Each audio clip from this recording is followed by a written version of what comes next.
बहुत बहुत स्वागत है दोस्तों आप सभी का विकास स्टडी पॉइंट में। दोस्तों इस वीडियो में हम बात करने वाले हैं क्लास 11 का पॉलिटिकल साइंस और ये है आपका 10वां चैप्टर जिसका नाम है संविधान का राजनीतिक दर्शन। और इसके साथ साथ आपकी ये वाली जो बुक है पूरी कंप्लीट हो जाएगी। तो चलते हैं, करते हैं चीजों की शुरुआत और देखते हैं आखिर कौन कौन सी चीजें हैं जो कि हम इस चैप्टर में पढ़ने वाले हैं। ठीक है, तो देखिए सबसे पहले चीज मैं आपको यहीं पे चैप्टर का नाम समझाना चाहता हूं क्योंकि ये चैप्टर बहुत ही इजी होने वाला है और बहुत ही शॉर्ट में चीजें खत्म हो, है ना। क्योंकि अभी तक आपने सारी चीजें पढ़ ली है। ठीक है, मैं एक चीज और आपको बताना चाहता हूं कि ये जो चैप्टर है ना, आपकी जो दोनों बुक है, बुक नंबर 1 और बुक नंबर 2, दोनों का समझो एक तरीके से समरी है ना। तो बहुत ही आसान चैप्टर होने वाला है। तो चलिए करते हैं शुरुआत चीजों की। देखिए जैसा कि आपको पता है ये है भारत का संविधान, है ना। क्या है? भारत का संविधान है। राजनीतिक दर्शन का मतलब होता है जिस तरीके से अपने देश को चलाया जा रहा है और हर वो चीज जो संविधान में लिखा हुआ है। ठीक है, जैसे क्या क्या लिखा हुआ है, स्वतंत्रता, समानता, न्याय, ठीक है, धर्मनिरपेक्षता, पंथ निरपेक्षता, हर एक चीज के बारे में जो लिखा गया है वही इसका बन जाता है राजनीतिक दर्शन। तो सबसे पहले हम देखते हैं यहाँ पर कुछ मुख्य बिंदु हैं जो कि हम इस चैप्टर में कवर करने वाले हैं। कौन कौन सी चीजें हैं? सबसे पहला चीज, संविधान के दर्शन से क्या अभिप्राय है। दर्शन मतलब वही राजनीतिक दर्शन। दूसरा, लोकतांत्रिक परिवर्तन एक साधन के रूप में संविधान, मतलब लोकतांत्रिक जो परिवर्तन किया जाता है या समझो कि संविधान में जो चेंजेस किया जाता है वो लोकतांत्रिक परिवर्तन की एक विधियां ही है, समझो एक तरीके से। संविधान सभा की ओर जाने की क्या हमें आवश्यकता है, क्या ऐसे कारण है जिसकी वजह से हमें संविधान की बात करते हैं, संविधान सभा के बारे में हम सोचते हैं। हमारे संविधान का राजनीतिक दर्शन क्या है, व्यक्तिगत स्वतंत्रता क्या होती है, सामाजिक न्याय क्या होती है, विविधता क्या होती है, अल्पसंख्यक अधिकारों का आदर करना क्यों जरूरी है। इन सारे टॉपिकों को हम क्या करेंगे, इसमें कवर करने वाले हैं। ठीक है, और क्या पढ़ने वाले हैं? धर्मनिरपेक्षता, पंथ निरपेक्षता, सार्वभौमिक वयस्क मताधिकार क्या है, संघवाद क्या है, राष्ट्रीय पहचान क्या है, प्रक्रियागत उपलब्धियां क्या है, उसकी आलोचना करेंगे और उसकी सीमाएं की हम बात करेंगे। तो ये कुछ टॉपिक्स हैं जिसके बारे में हम इस चैप्टर में पढ़ने वाले हैं। तो चलिए सबसे पहला चीज हम पढ़ते हैं, भारतीय संविधान का राजनीतिक दर्शन क्या है। जैसा कि आपको पता है जो अपना संविधान है ना, संविधान की प्रस्तावना के बारे में मैंने आप लोग को बताया है। क्या? प्रस्तावना। प्रस्तावना क्या होती है भाई? जिस तरीके से कोई बुक होता है ना, उस बुक का जो इंडेक्स होता है, उस इंडेक्स को देख के ये पता लग जाता है कि आखिर इस बुक्स में क्या होने वाला है, किस चीज के बारे में हम पढ़ने वाले हैं। उसी प्रकार से अगर किसी संविधान को आपको पढ़ना है, जानना है, तो सबसे पहले आपको उसकी प्रस्तावना देखनी पड़ेगी। क्योंकि प्रस्तावना को आईना बोला गया है। प्रस्तावना को क्या बोला गया है? आईना बोला गया है। आईना मतलब जिस तरीके से हमें अपना फेस देखना है तो हमें आईना देखना होता है। जैसे हम आईना देखेंगे हमारा फेस खुद पे खुद नजर आ जाएगा। उसी प्रकार से अगर हमें किसी भी देश के संविधान के बारे में जानना है तो सबसे पहले हमें उसकी प्रस्तावना को देखना पड़ता है। प्रस्तावना में मोटा मोटी जो समरी होती है ना, सारी चीजें उस पर लिखी रहती है। आप यूं कहिए कि जो प्रस्तावना होती है वो बेस पॉइंट होता है। अगर कोई उसको पढ़ लेता है तो समझो कि संविधान के बारे में मोटा मोटी जानकारी उसको मिल जाता है। देखिए भारतीय संविधान की राजनीतिक दर्शन, संविधान का जो सार है, सार मतलब जो समरी है, उसी को क्या बोला गया है? प्रस्तावना बोला गया है। भारत के संविधान की जो प्रस्तावना है वो क्या है? हम भारत के लोग। प्रस्तावना का मतलब क्या? संविधान किसके लिए बनाया गया? हमारे लिए बनाया गया और हमारे संविधान में हमें इंपॉर्टेंस दिया गया है, इस वजह से हम इसको क्या कहते हैं? हम भारत के लोग। ठीक है, प्रस्तावना हमारे संविधान का क्या है? आत्मा भी बोला जा सकता है। संविधान का जो आत्मा, जैसे हमारे शरीर का जो आत्मा होता है उसी प्रकार से संविधान का जो आत्मा होता है उसी को हम क्या कह सकते हैं? प्रस्तावना बोल सकते हैं। चलिए भाई, आई होप सो आपको ये वाली जो स्लाइड है आपको क्लियर हो चुकी होगी। नेक्स्ट बात कर लेते हैं, अगले उस पे चलते हैं। देखिए अगला क्या लिखा हुआ है कि भारतीय संविधान की विशेषताएं बताइए। ये देखिए 6 नंबर के क्वेश्चन में आ जाता है कि भारतीय संविधान की विशेषताएं बताइए या फिर भारतीय संविधान की उपलब्धियां बताइए। देखिए ये जितने भी पॉइंट्स लिखे हुए हैं ना, सब इसकी उपलब्धियां हैं। आपको 6 नंबर में पूछा गया है, इनमें से जो भी आपको 6 पॉइंट अच्छे लग रहे हैं, देखिए मैंने बहुत सारे पॉइंट लिखे हैं, 6 तो आपका यहीं तक लिख दिया है। बहुत सारे पॉइंट है, इन पॉइंटों में से जो 6 आपको पसंद लगता है, जिसके बारे में आप थोड़ा सा नॉलेज रखते हो, वही उठा के लिख देना, आपको 6 में 6 नंबर मिल जाएंगे। जैसे क्या, भारतीय संविधान की विशेषताएं क्या है भाई? सबसे पहले संप्रभुता, ठीक है। संप्रभुता का मतलब क्या होता है? देश की अपनी एक ऑनर सिटी है, जिसमें हमारा देश कोई भी डिसीजन अपने आप से लेता है, यानी कि हम किसी दूसरे पे डिपेंड नहीं है, बिल्कुल स्वतंत्र है और बिल्कुल आत्मनिर्भर है। दूसरे नंबर पे समाजवादी विचारधारा, हमारे देश में समाजवादी विचारधारा है, मैक्सिमम जो चीजें हैं गवर्नमेंट के द्वारा है ना निर्णय लिया जाता है समाज के लिए, ठीक है। धर्मनिरपेक्षता, यहाँ पर राज्य और धर्म बिल्कुल अलग अलग है। लोकतंत्रात्मक शासन, जैसा कि आप देख सकते हो यहाँ पे लोकतंत्र का शासन है। गण राज्य, यहाँ पे गण मतलब लोगों का ही राज्य है। न्याय की बात करते हैं, जैसे सामाजिक न्याय, आर्थिक न्याय, राजनीतिक न्याय, ये सारी चीजें किसकी विशेषताएं हो जाएंगी? संविधान की विशेषताएं हो जाएंगी, ठीक है। और क्या विशेषता हो जाएगा भाई? स्वतंत्रता, जिसमें विचारों की स्वतंत्रता हो गया, अभिव्यक्ति की स्वतंत्रता हो गया, विश्वास हो गया, धर्म हो गया, उपासना की स्वतंत्रता हमें मिली है। और क्या हो गया? समानता, बंधुता। बंधुता का मतलब होता है एक तरीके से भाईचारा, जिसमें आ जाता है व्यक्तियों की अपनी खुद की गरिमा होती है, खुद का एक सेल्फ रिस्पेक्ट होता है, राष्ट्र की एकता अखंडता होती है, ये मौलिक अधिकार आ जाता है संविधान में, ठीक है। ये सारी उपलब्धियां हैं, विशेषताएं आप बोल सकते हो। मौलिक कर्तव्य, हम सबका कुछ न कुछ फंडामेंटल ड्यूटीज भी है।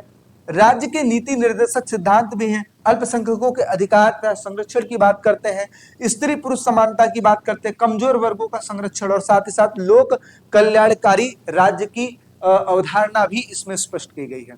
तो ये चीजें हैं। अच्छा, कुछ और पॉइंट मैं आपको बता देता हूं। भारतीय संविधान की अगर विशेषताओं की बात आती है तो कुछ और भी बातें आ सकती हैं, जैसे जैसे भारतीय संविधान एक लिखित संविधान है। क्या संविधान है? लिखित संविधान है। दूसरे नंबर पे क्या है? कठोर तथा लचीला है, ठीक है, कठोर तथा लचीला है। तीसरे नंबर पे अगर देखा जाए तो लिखित संविधान, कठोर तथा लचीला संविधान, और सबसे बड़ा संविधान, है ना, सबसे बड़ा संविधान, सबसे बड़ा संविधान इसको बोला जाता है। इसके साथ साथ अगर मैं बात करूं तो जो अपना भारतीय संविधान है उसमें सभी के हितों के बारे में लिखा गया है, चाहे वो कोई भी हो। साथ ही साथ मौलिक अधिकार, मौलिक कर्तव्य, राज्य के नीति निर्देशक सिद्धांत, ये सब का सब हमारे संविधान की विशेषताओं में आ जाता है। एक चीज और, हमारा जो संविधान है आप ये भी लिख सकते हो, लचीला तथा कठोर है, ठीक है, ये भी आप लिख सकते हो। ये सब इसकी क्या हो जाएगी? विशेषताएं हो जाएंगी। तो मैंने इतनी सारी चीजें आपको बता दी है। 6 नंबर का अगर क्वेश्चन आए तो कोई 6 पॉइंट उठा के लिख देना, अच्छे से नंबर मिल जाएगा। चलिए नेक्स्ट बात कर लेते हैं, आगे समझते हैं संविधान का उद्देश्य क्या है। हालांकि देखिए, भारतीय संविधान का अगर आपको उद्देश्य पढ़ना है तो संविधान का जो पहला पेज है उस पर लिखा गया होता है, और हर एक जो बुक होती है ना उसका पहला जो पेज होता है वो भारतीय संविधान का उद्देश्य उसमें लिखा रहता है। तो आप चाहें तो उसको पढ़ सकते हैं। हालांकि थोड़ा सा लैंग्वेज हार्ड होता है, अदरवाइज अगर देखा जाए तो उद्देश्य के बारे में आपको अच्छी जानकारी वहां से मिल जाएगी। अब बात करते हैं भारतीय संविधान का उद्देश्य क्या था। देखिए, भारत को एक संप्रभु, समाजवादी, धर्मनिरपेक्ष, लोकतांत्रिक गणराज्य बनाना, ठीक है। अब एक एक को करके मैं चीजों को समझाता हूं, ध्यान से देखिएगा। संप्रभु का मतलब होता है खुद का डिसीजन, ऑनरशिप खुद की होनी चाहिए, तो हमारा जो देश है किसी दूसरे पे डिपेंड नहीं है। समाजवादी, यहाँ पे समाजवादी चीजों को ज्यादा ध्यान रखा जाता है। धर्मनिरपेक्ष की बात करें तो राज्य तथा धर्म बिल्कुल अलग अलग है। लोकतांत्रिक गणराज्य, यहाँ पर जो भी चीज निर्णय लिया जाता है लोगों के द्वारा लिया जाता है, लोकतांत्रिक गणराज्य है। सभी नागरिकों को समाजवादी, सभी नागरिकों को सामाजिक, आर्थिक, राजनीतिक न्याय प्रदान करना, यह भी हमारे संविधान का एक उद्देश्य है। विचार हो गया, देखिए ये सारी बातें जो जवाहरलाल नेहरू ने अपने उद्देश्य प्रस्ताव में कही थी, ये सारी चीजें वही है। विचार हो गया, अभिव्यक्ति हो गई, विश्वास हो गया, धर्म हो गया, उपासना की स्वतंत्रता सबको दी गई है। साथ ही साथ कानून के समक्ष समानता तथा अवसर की समानता भी दी गई है। बंधुता की भावना विकसित कर व्यक्ति की खुद की गरिमा की रक्षा कौन करता है? संविधान करता है, कि व्यक्ति की जो खुद की सेल्फ रिस्पेक्ट होती है उसकी रिस्पेक्ट कौन करता है? ठीक है, दिलवाता कौन है? भारतीय संविधान। राष्ट्र की एकता की बात करें, राष्ट्र की अखंडता की बात करें, तो ये सारी की सारी वो चीजें हैं जिसके द्वारा भारतीय संविधान लोगों के अधिकारों को प्रोटेक्ट करती है, लोगों को एक अच्छा जीवन, बेहतर जीवन प्रदान करने के लिए ये सारे के सारे जो उद्देश्य हैं अपने में समाहित करती है। ठीक है, तो ये हो गया इसका उद्देश्य। चलिए अब थोड़ा सा और आगे बात करते हैं। अच्छा, जिन बच्चों को नोट्स चाहिए तो नोट्स देखिए कैसे मिलेगा। सबसे पहले मैं आपको दो तरीके यहाँ पे बताऊंगा, एक आपको बताऊंगा फ्री और दूसरा आपको बता दूंगा पेड, है ना। फ्री और पेड कैसे हो सकता है ये मैं बता दूं। विकास स्टडी पॉइंट का आपको एप्लीकेशन डाउनलोड करना है प्ले स्टोर से। जैसे ही डाउनलोड हो जाएगा उसके बाद आपको क्या करना है, फोन नंबर से इसको वेरीफाई करना है। जैसे आप इसको वेरीफाई कर लेते हो, थोड़ा सा और आगे जाओगे, आगे जब जाओगे तो यहाँ पे देखिए इस तरीके से, ठीक है, चीजें आपको देखने को मिलेंगी। आपको क्या करना है, यहाँ पे स्टोर पे क्लिक करना है। स्टोर पे क्लिक करोगे इस तरीके से नोट्स देखने को मिलेगा। आपको फिर क्या करना है, आपको फिर क्या करना है, किसी एक पे क्लिक करना है और जैसे ही ओपन करोगे यहाँ पे कंटेंट का ऑप्शन आएगा, कंटेंट पे क्लिक करना, ठीक है। ये कंटेंट पे क्लिक करना, जैसे क्लिक करोगे, ठीक है, इस तरीके से चैप्टर्स आ जाएंगे। इस पे क्लिक करोगे इस तरीके से चैप्टर्स के नोट्स देखने को मिल जाएंगे। ये वो तरीका है जिसके माध्यम से कोई भी बच्चा फ्री में, ठीक है, नोट्स मिल सकता है उसको और उसको लेकर अच्छे से वो स्टडी कर सकता है। लेकिन अब मैं आपको बताना चाहता हूं, जो बच्चे इसको देखकर लिखना नहीं चाहते हैं, वो चाहते हैं भैया इसका ना पीडीएफ प्रोवाइड कर दो। तो पीडीएफ कैसे मिलेगा, आपको सिंपल सा यहाँ पर बाई नाउ के ऑप्शन पे क्लिक करना है। यहाँ पे 209 लिखा हुआ है ना, बेसिकली ये कई सारे सब्जेक्टों का लिखा हुआ है, यह ना मतलब कॉम्बो सब्जेक्ट है। यहाँ पर आपको ओनली 49 रुपीज देना है किसी एक सब्जेक्ट का नोट्स अगर डाउनलोड करना है तो। बाकी इस पे क्लिक करोगे, जैसे आप क्लिक करोगे 49 रुपीज पे करोगे और जैसे पे करोगे वैसे आपका नोट्स डाउनलोड हो जाएगा।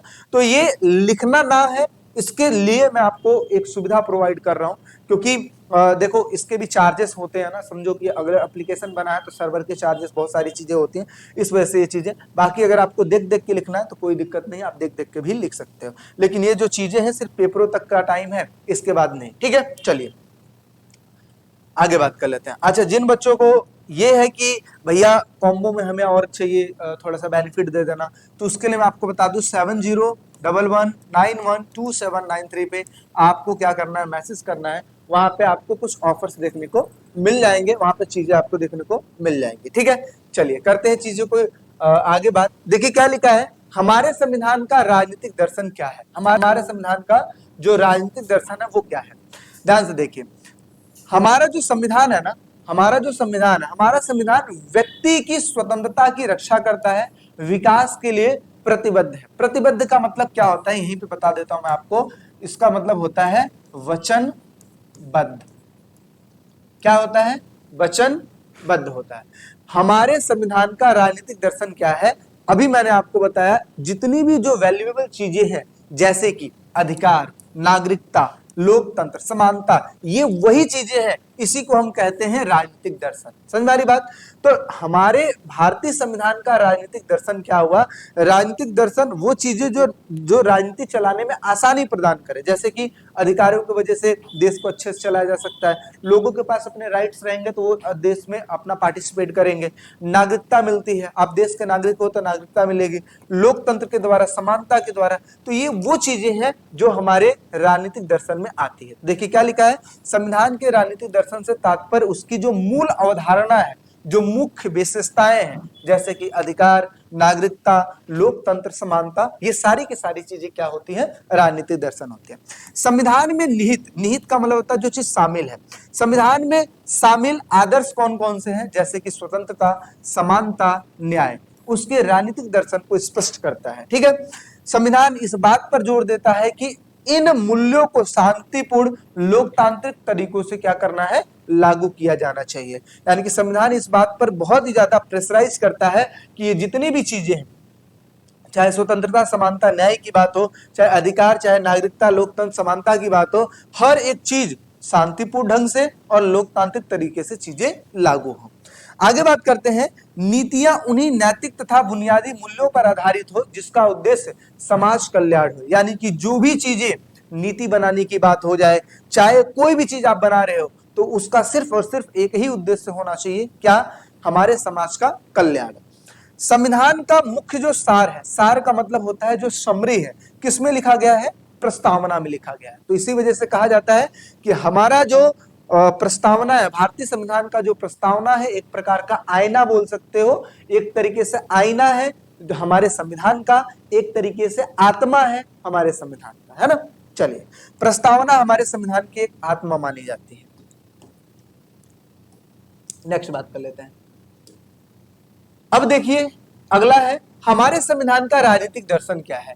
अभी जो हमने जस्ट पीछे हमने जो पढ़ा ना, उसको एक शॉर्ट फॉर्म में करके मैंने चीजें कर दिया है। अगर आपको नैतिक राजनीतिक जो दर्शन है उसको कुछ पॉइंट्स अगर आपको जानने हैं तो उसको एक लाइन से लिख दिया है। जैसे हमारे संविधान का राजनीतिक दर्शन उसकी संप्रभुता है, उसका लोकतंत्र है, समाजवाद है, धर्मनिरपेक्षता है, गणराज्य है, न्याय है, स्वतंत्रता है, समानता है, बंधुता है, लोक कल्याणकारी नीतियां हैं। मैंने आपको बताया था संप्रभुता का मतलब होता है एक स्वतंत्र राष्ट्र जिसपे किसी का कोई जोर जवाब नहीं होना चाहिए। लोकतंत्र मतलब जनता सर्वश्रेष्ठ होती है। कोई भी काम करना होता है तो जनता से पूछ करके करना होता है, जहां पर लोगों का शासन होता है। समाजवादी नीतियों की बात करते हैं, जैसे समानता तथा आर्थिक समानता पर जोर देना। धर्मनिरपेक्षता की बात करें तो जो राज्य है, राज्य का धर्म के साथ कोई भी लेना देना नहीं रहेगा, ठीक है। इसके साथ साथ गणराज्य की बात करें तो निर्वाचन जो होएगा राष्ट्र अध्यक्ष की व्यवस्था में होएगा, यानी कि जिस प्रकार से सिस्टम चलाया जाता है, जैसे ये देश है, देश को राज्यों के हिसाब से डिवाइड कर दिया गया है और उसके बाद राज्य को चलाने के लिए, वहां उसमें जिले को चलाने के लिए सबको एक अलग अलग तरीके से जो चीजें बना दी गई है, ये गणराज्य के द्वारा बना दी गई है। स्वतंत्रता की बात करें तो देखिए विचार, अभिव्यक्ति, विश्वास, धर्म की स्वतंत्रता है। समानता की बात करें तो न्याय के समक्ष समानता है, अवसर की समानता है। बंधुता की बात करें तो व्यक्ति की गरिमा, राष्ट्र की एकता, अखंडता, ये क्या है, ये सब की सब बंधुता में आती है।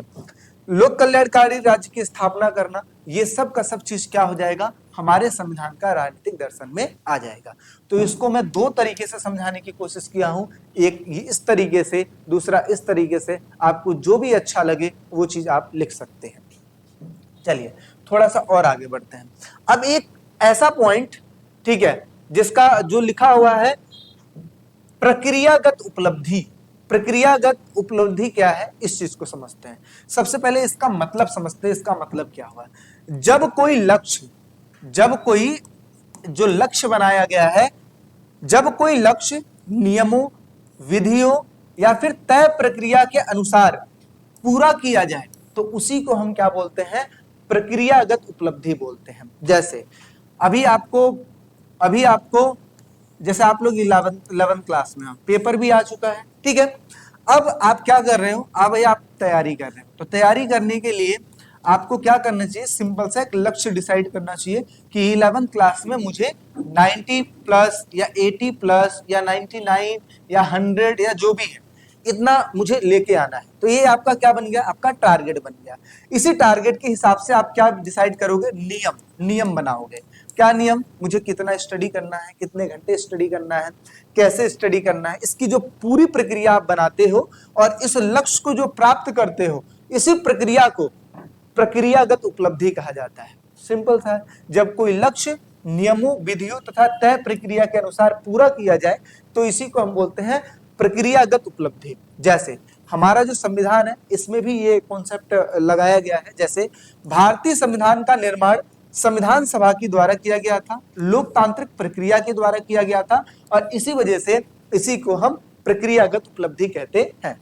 स्वतंत्रता, निष्पक्ष चुनाव कराना भी एक प्रक्रियागत उपलब्धि है, क्योंकि हमने जितनी भी चीजें हैं पहले से ही डिसाइड कर रखी है कि हाँ, हमारे संविधान में ये चीज होना चाहिए और हमारा जो देश है उसमें ये चीज लागू भी होना चाहिए। भारतीय संविधान का विश्वास राजनीतिक विचार विमर्श तथा संवाद में है।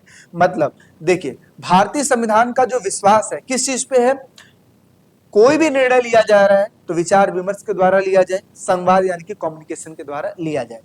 किसी भी महत्वपूर्ण विषय पर निर्णय केवल बहुमत के बल पर नहीं बल्कि सर्वसम्मत का प्रयोग करके किया जाना चाहिए। सिर्फ ऐसा नहीं कि आपने वोटिंग कराया और आप जीत गए या आपको ज्यादा वोट मिल गया तो आप जीत गए, ऐसा नहीं होना चाहिए, बल्कि सर्वसम्मत का मतलब होता है सबके निर्णयों के द्वारा, यानी कि सबका सपोर्ट उसमें होना चाहिए, ठीक है। संविधान सभा ने समझौते और सहमति को अत्यधिक महत्वपूर्ण महत्व दिया है। समझौते का मतलब क्या होता है कि कभी ऐसा कोई मुद्दा हो जाए जहां पर डिस्प्यूट होने वाली बात आ जाए तो हमें क्या करना चाहिए, समझौता कर लेना चाहिए, आपस में उस चीज को बातचीत करके हल कर लेना चाहिए। सहमति का मतलब क्या हुआ कि कोई मुद्दा है, ठीक है, उसको सॉल्व करो, सॉल्व करने के बाद अपनी सहमति जाहिर करो कि हाँ, मैं भी इस चीज से एग्री हूं और आप भी उस चीज से एग्री हैं, ठीक है, इस चीज पे होना चाहिए। जिन मूल बातों तथा मूल्यों पर संविधान सभा अडिग रही वही बातें हमारे संविधान को विशिष्टता मजबूत बनाती है। यानी कि जब हमारा संविधान बना था ना, उस समय बहुत सारे विचार विमर्श हुए, कई जगह पे कॉन्फ्लिक्ट, बहुत सारी चीजें हुई, लेकिन इसके बावजूद भी जहां पर बहुत सारे लोगों ने मिलकर, है ना, अपनी बातों पर अडिग रहे कि नहीं ये होना चाहिए तो ये होना चाहिए, वही समझो कि वही उसकी क्या हो जाती है, विशेषता हो जाती है, उसकी मजबूती हो जाती है, और इसी की वजह से जो देश है वो ही मजबूत हो पाता है। आप ये मत सोचिए कि जो हमारा संविधान बनाया गया था ऐवी बना दिया गया, कुछ भी नियम लिख दिए गए, नहीं, बहुत सारा इस पे रिसर्च किया गया, बहुत सारी बातें रखी गई, बहुत सारे देशों के कॉन्स्टिट्यूशंस को भी देखा गया, क्या उनके लिए सही था, क्या हमारे लिए सही हो सकता है। बहुत सारे जो बड़े बड़े ये समझो कि ऐसे लोग जिनके पास हाई क्वालिफाइड डिग्रियां थी, उस समय की डिग्रियां, जो विदेशों में जाके पढ़ाई किए थे, वो सारे लोग मिलकर कॉन्स्टिट्यूशन को बनाए थे। ठीक है, तो इस वजह से हमारा जो कॉन्स्टिट्यूशन है एक बहुत ही हार्ड वर्क की एक रिजल्ट है ना, हार्ड वर्क का एक परिणाम है। चलिए नेक्स्ट बात करते हैं, संविधान की आलोचना। आलोचना का मतलब होता है कुछ उसकी जो नेगेटिविटी है, ठीक है, या कुछ बुराइयां बोल लो, कुछ कमजोरियां बोल लो, कुछ आलोचनाएं बोल लो, ये चीज। जैसे सबसे पहले चीज, हमारे संविधान को सब कह देते हैं, ठीक है, कि पश्चिम के देशों से लिया गया है।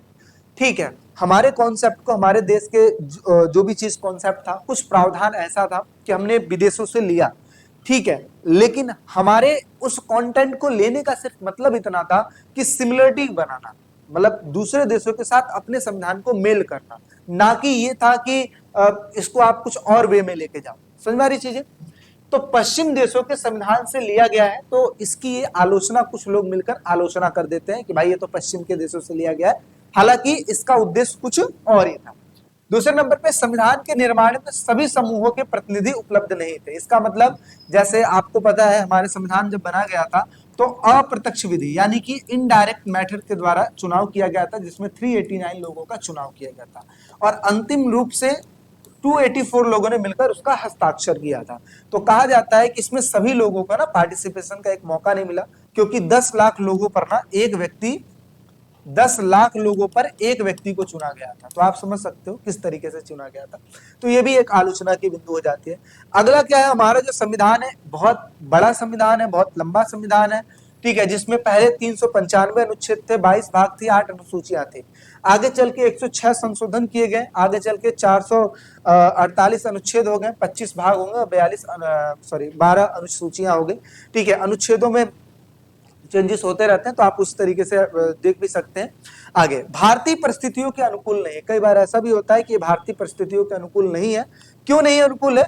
अगर ये अनुकूल होता तो 106 बार संशोधन क्यों होता? आप इसमें यह भी बात ले सकते हो कि हमारे संविधान को ऐसा बनाया गया है ताकि समय के साथ हम उसमें परिवर्तन कर सकते हैं। तो पॉजिटिव में भी ले सकते हैं, नेगेटिव में भी ले सकते हो। अदरवाइज इसको भी लेकर कई लोग क्रिटिसाइज करते हैं, आलोचना करते हैं। संघीय होने के बावजूद भी यहाँ पर केंद्र सरकार को ज्यादा से ज्यादा शक्तियां दी गई हैं, राज्य सरकार को उतनी शक्तियां नहीं दी गई। ये भी एक आलोचना का बिंदु है। संविधान की जो भाषा है, शब्दावली इतनी पेचीदी है, ठीक है, और कानूनी दावपेच वाली है, जिसकी वजह से एक व्यक्ति है जिनका नाम है सर आइवर जेनिक्स ने इसको वकीलों का एक स्वर्ग घोषित कर दिया, यानी कि हमारे संविधान को वकीलों का एक स्वर्ग बना दिया है। अब मैं आपको बताना चाहता हूं, जितनी इजिली मैंने आपको पीछे वाले स्लाइड पे भारतीय संविधान का उद्देश्य समझाया है, आप जाके पोल साइंस की बुक खोलना और पहले सेकंड पेज के आसपास आपको उसका उद्देश्य देखने को मिल जाएगा। आप भारतीय संविधान का जब उद्देश्य पढ़ोगे ना, आपको बिल्कुल ही समझ में आएगा। क्यों नहीं आएगा? क्योंकि इतने इतने हार्ड लैंग्वेज का यूज किया गया है कि नॉर्मल बच्चा जो उसको नहीं जानता है, उसके अर्थ को नहीं जानता, तो उसको समझ ही नहीं आएगा।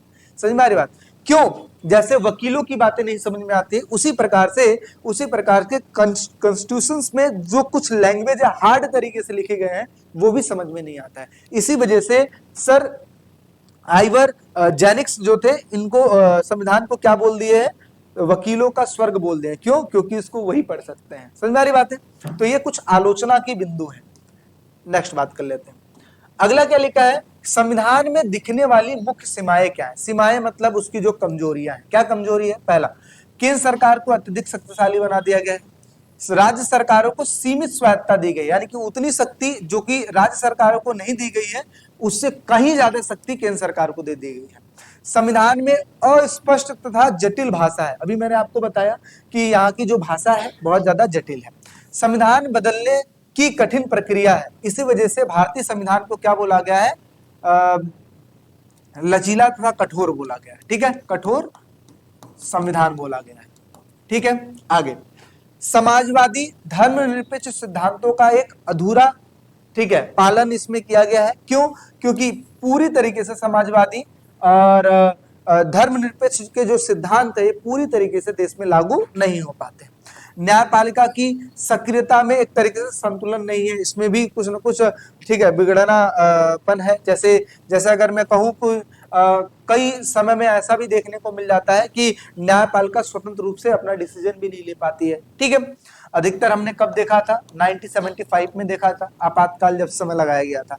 आर्थिक तथा सामाजिक न्याय पर कम ध्यान देना, ये भी इसकी सीमाएं हैं। नागरिक अधिकारों को पूर्ण सुरक्षा नहीं दी गई है, ये भी इसकी सीमाएं। कभी कभी नीति तथा वास्तविकता में अंतर हो जाता है, यानी कि जो चीज संविधान में लिखा गया है और जो चीज एक्चुअल हो रहा है उसमें बहुत ज्यादा अंतर देखने को मिल जाता है। संविधान का प्रभाव आम जनता तक सीमित पहुंच है, यानी कि संविधान का जो मेन इफेक्ट है वो आम जनता तक नहीं पहुंच पाता है। और इन सब का कारण मैं एक ही चीज मानता हूं, क्या, देश की पॉपुलेशन। देश की पॉपुलेशन इतनी ज्यादा है उसको कंट्रोल नहीं किया जा सकता, या आप यूं कहो कि हमारे गवर्नमेंट उस चीज पे ध्यान ही नहीं दे रही है।